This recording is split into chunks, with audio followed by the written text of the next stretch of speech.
Okay, so here we have a question. It says water flows out of a pipe and hits a wall. You can see the pipe over here, and water with certain pressure is being incident on the wall, okay, having certain velocity. The question is saying when the jet of water hits the wall, it has horizontal velocity v. As you can see, the horizontal velocity v over here, okay. Now, and cross-sectional area A, we're talking about the cross-sectional area of water. So we're talking about this place. Okay, fine.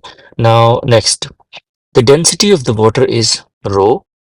Okay, the water does not rebound from the wall. This is important. The water does not rebound from the wall. What is the force exerted on the wall by the water? So here is the question. Now, see, think about the formula, what you would use. Definitely, the formula that comes to your mind would be something relating the Newton's second law or momentum, of course. So that is F equals to ma or F equals to delta P over delta T. So I'm starting with F equals to delta P over delta T because in ma there has to be a difference in velocities like v minus u, and here the water is just going in one direction hitting the wall.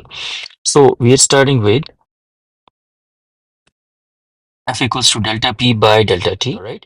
Now open up delta P. What is that? That is momentum, right? Change in momentum. So I will write m into delta V whole divided by delta T. In the equations, if you see in none of the option, we have m. We do not have m in either of the options. So what should we do?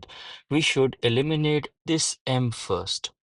Okay, let's eliminate m. So the equation that should come to your mind, which contain m, is the density equals to m over v.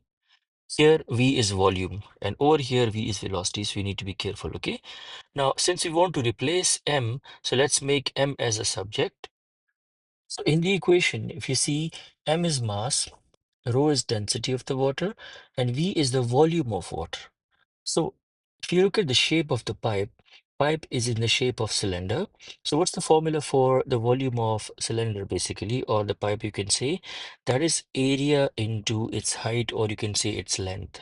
So since the water which is incident on the wall also is in the shape of the cylinder, so we will open up this V as A into L. Okay, you can see L here. This is the L basically. All right. So what next? Now what is V? If you just open up V in general, V is basically speed, and that is equals to distance over time, that is S over T.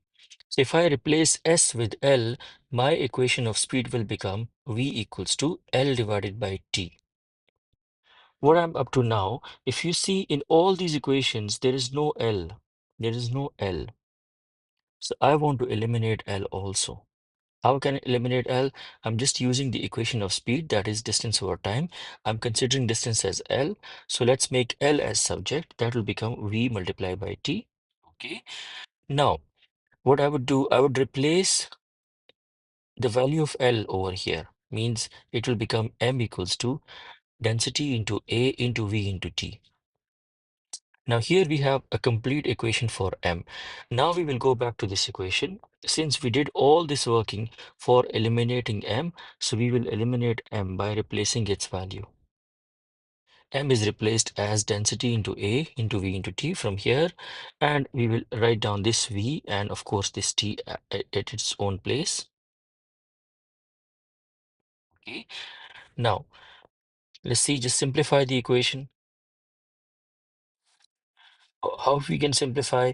We can cancel out T. Okay. So what is left in this equation now? F equals to, okay, F equals to rho A V, and of course this V, that is this delta V basically. So we will multiply both V's, it'll become V square, and just check the option. Yeah, option D is the answer. All right, thank you.